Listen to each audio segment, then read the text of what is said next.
Memo. Quick thoughts on AI and books. A mini memo. Hey everyone. I know I promised a few write-ups this year, and they are coming. No worries, there are drafts ready, and the fact-checking is still ongoing in the background. I'm just waiting to publish when prices make sense for our high-conviction ideas. Stay tuned, a few are coming.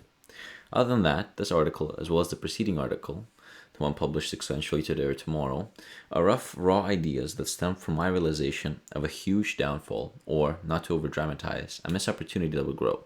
But first, some context. Recently, I have been noticing the large amount of content I attempt to absorb. This content comes in many different types of media: books, audiobooks, podcasts, video, articles, perhaps too many on Substack, Twitter, Reddit, newspapers, annual reports, consulting reports, earning calls, interviews, etc., etc. At times, the amount of information could be overwhelming. My strategy has been to avoid overloading my brain with a singular focus or topic by rotating through various ideas. To those who have seen my bookshelf, granted at times cluttered, but you can find it on my website, 18degreecapital.com, 18degreepartnership.com/bookshelf, you would notice that I read over 5 books concurrently on a regular basis. And the purpose is that if I'm reading between topics that consume a lot of brain power, I can switch to rest that part of the brain before coming back to it, prolonging how much time I can spend focusing on reading. Anyway, the reason why I'm rambling on and going on about my reading habits is that I've noticed that the more books I read, that my biggest takeaway ends up being from the whole book could be a sentence or two. That may be a quote, an author's thought, a reflection, or even an event. This hook usually leads me down a path where I think about the said stimulus or spend time researching to develop an opinion about the two-line inspiration.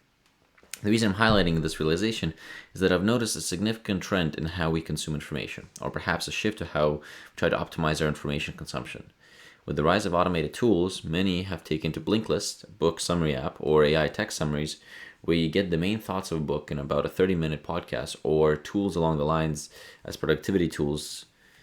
And what they allow you to do is quite remarkable. But I'm here to make the point that by using or relying more and more on these tools, we're abstracting information too much and losing the most important part.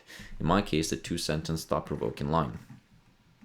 Yeah, we can all grasp the main points of a book or key takeaways, but I think it's where we contradict Einstein's quote about making things simple but not too simple. Think about it. Book summaries have been around for ages, and we all might have had the experience of glancing at them between our language arts reading assignments.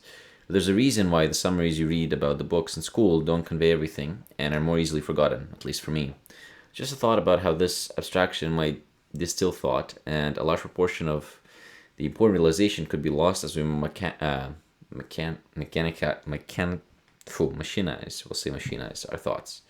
Reading, of course, still considered an art. Anyway, just some thoughts. If anyone wants to have a chat, love to delve in some more. I'll try to collect my thoughts and some more and may ramble on about it in a different time.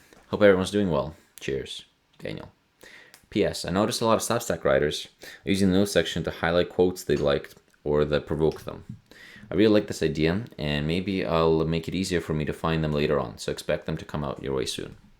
Thank you.